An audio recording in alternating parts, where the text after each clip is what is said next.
Hi and welcome to the Market Alert for Tuesday, the 2nd of November 2021. So Dow hits 36k, small caps soar as stocks shrug off uber hawkish Fed expectations, thanks to the biggest short squeeze since June. I think that should be replaced with the biggest manipulation since June. Personally, futures melt up to new all-time highs as November begins with a bang. If you look at equities and the rally you are seeing, you think everything is okay. If you look at the bond market, and how yields are moving, there's obviously a lot more concern around inflation and policy normalization. Market melts up as economic growth weakens, polar opposites there. And with the Fed beginning to taper bond purchases, the risk to investors continues to rise as earnings peak and profit margins contract. It's great, isn't it? I mean, talk about, polar opposites, really. Interest rates are going to go bonkers if the Fed comes back with more QE. Pento warns. If you've never seen any of Michael Pento's videos, have a look at them, particularly on USA Watchdog with Greg Hunter.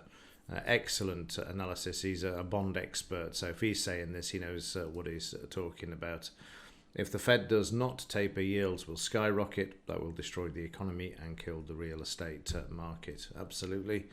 And then we've got Yellen, who's been puffing the feathers as well. Yellen says Dems should pass debt limit alone if needed. If Democrats have to do it by themselves, that's better than defaulting on the debt to teach the Republicans a lesson. They're just something else, aren't they?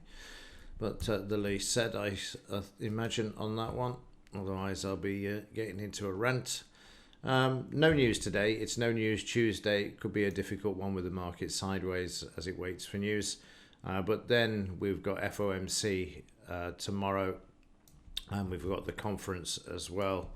Probably one of the most difficult for Powell before he says, he's alluded to tapering in November. So it's going to be interesting to see if there's an announcement tomorrow. So we could expect a bit of quietness in the markets.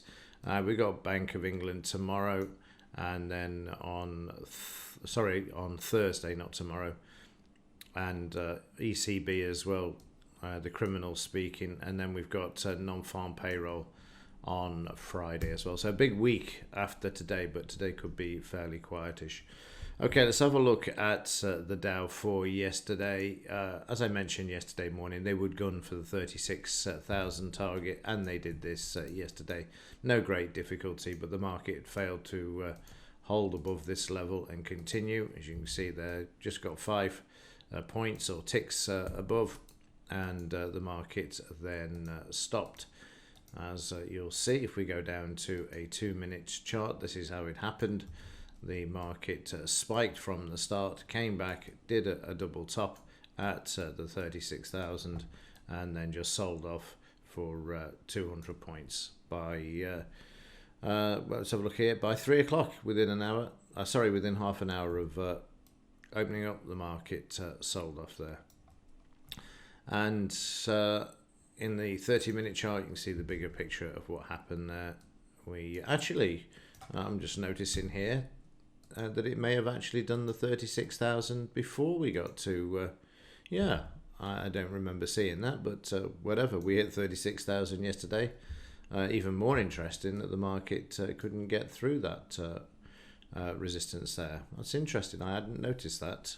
So, yeah, anyway, we're 36,000 done and dusted, and I wouldn't be at all surprised given a bit of bullishness over the next few weeks. We got the Santa rally. You just don't know whether Powell's going to taper or not, and I suppose that's a bit different actually thinking about it. Normally this time of year, you get to November, you get ready for the Santa rally. The market moves higher, obviously, to Christmas, get the bonuses up to be paid out in January. But it could be an interesting one, actually. I suppose it's all eyes on the Fed tomorrow to see if Powell is actually going to taper or not. Yeah, tomorrow evening he's going to be talking about that. In the German DAX, we broke through the 89 and 78 straight off out of the blocks. But we didn't get anywhere near the 89% here. Again, if we look at the 30-minute, you can see it was just straight up at 8 o'clock. And we carried on for another hour, and then we came all the way back 78%. Well, actually, it's about 62%. That's not going to be from here to here. Yeah, Actually, more than I thought. We were close to 78. I thought it looked like it. So yeah, we came back 62, 78, and then the market just traded sideways down on the overnight there.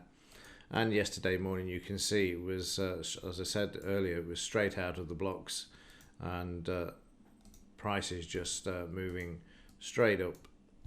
Even the futures market was really a bit of a damp squib. This just traded sideways. We then reverted back to green on the MDI, and then it was straight up. And that's how it went for 100 points, and then just drifted back, as you can see there. And in the afternoon, after the Dow had put in the 36,000, the market just traded sideways. You can see there a bit of a spike up later on in the afternoon, but it was so boring for that hour. And of course, it's 1:30 for the DAX for this week, not 2:30 in the afternoon session. That's the only difference there.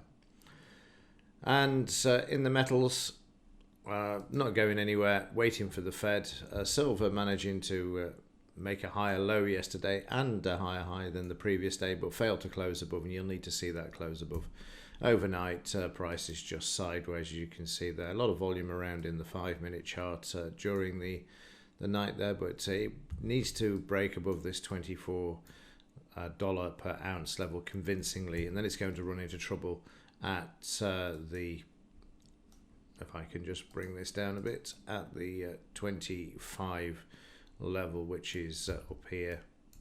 Got a bit to go yet, but you can see that prices are just coiling and sideways, again waiting for the Fed, which to be honest with you, you would expect, as obviously the inflation, the tapering, etc., is all linked to the metals at the moment. Let me just move that down, make it a bit easier to see as well.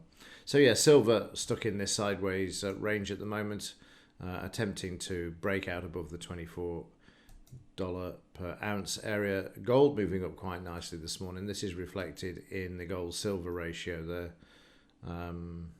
Yeah, sideways again. No, they're moving at the same speed actually, or percentage change, because otherwise you would see the silver moving lower there on the gold silver ratio. So yeah, gold and silver moving more or less at the same percentage there to keep that ratio in order. Dollar down yesterday, stuck at 78, but didn't again allow silver to really move to the upside and break through that $24 area, which you can see there, managing to just get through and then back through again, then back through again, and then has been sideways and trying to get back through. It's encouraging to see this. I'm surprised that they haven't used the opportunity, as I said yesterday, to sell this off, but at the moment they haven't, and the market the metals holding quite nicely there. But I suspect there'll be a lot of volatility after tomorrow night if Powell does announce any sort of tapering. That's going to be the ignition for a move in the metals markets and in the dollar, of course, and that will probably send the metals lower because it'll be bullish for the dollar that they're doing something positive.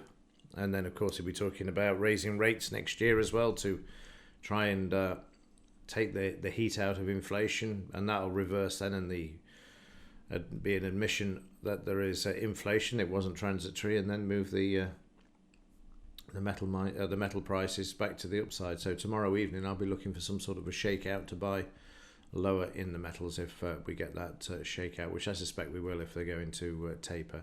Depends whether he will or not. Last time they tried it, it failed miserably, and that's why Michael Pinto is talking about this, because last time they had to go back to QE because the whole stock market started to fall apart. If that is the case, he's absolutely right, because the yields will spike, because it means that they cannot taper ever again, and that's going to send interest rates on the bonds to the upside. Okay, that will do it for this one. If there is anything else to report, which I suspect there won't be today because the market's likely to be quiet because of no news, waiting for the Fed tomorrow. With that, as ever, thanks for watching. See you in the next one.